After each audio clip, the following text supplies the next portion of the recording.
1992లో ఆర్థికంగా సొంత కాల్పై నిలబడాలని ఆనాడు గౌరవ ముఖ్యమంత్రి చంద్రబాబు నాయుడు గారు హెరిటేజ్ అనే సంస్థ ప్రారంభించారు. కరెక్ట్గా 2 సంవత్సరాల తర్వాత మీ దయ వల్ల ఆయన ఫైనాన్స్ రెవెన్యూ మంత్రి అయ్యారు.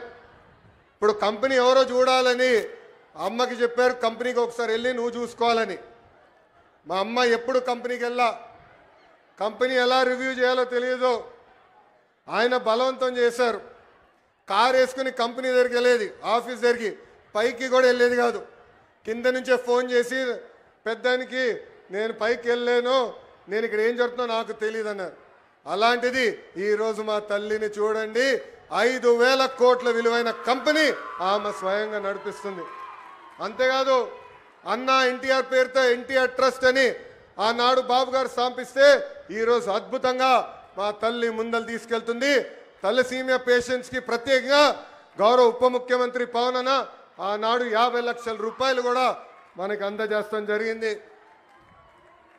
బ్రహ్మణి గురించి కూడా నేను చెప్పాలి కదా 2 మాటలు. స్టాన్ఫర్డ్లో చదివింది, తిరిగి వచ్చి కంపెనీలో ఇప్పుడు ఆమె పనిచేస్తుంది. ఏకంగా నా క్రెడిట్ కార్డు బిల్లు కూడా బ్రహ్మణియే కట్టే పరిస్థితికి వచ్చింది.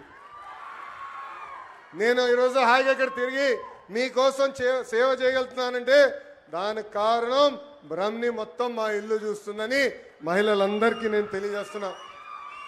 అంతేకాదు మా అమ్మమ్మ పేరుతో బసవ తారకం క్యాన్సర్ హాస్పిటల్ ఉంది హైదరాబాద్లో. ఇప్పుడు ప్రత్యేకంగా అమరావతిలో కూడా ప్రారంభిస్తున్నారు. అక్కడ మా డైరెక్టర్గా నిరుపేద కుటుంబాలకి అహర్నిశలు సహాయం కూడా చేస్తుంది. స్త్రీ శక్తి, ఈరోజు స్త్రీ శక్తి కార్యక్రమం ప్రారంభోత్సవం సందర్భంగా మీతో కొన్ని విషయాలు మాట్లాడాలనుకుంటున్నా. కొంతమంది మహిళల్ని కించపరిచే విధంగా మాట్లాడుతున్నారు.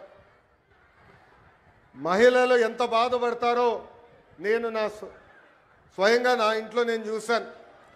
ఆనాడు శాసనసభ సాక్షిగా మా తల్లిని అవమానిస్తే మా తల్లికి 3 నెలలు పట్టింది కోలుకునేదానికి. తెలుగు వాడుక భాషల్లో కొన్ని పదాలు ఉంటాయి.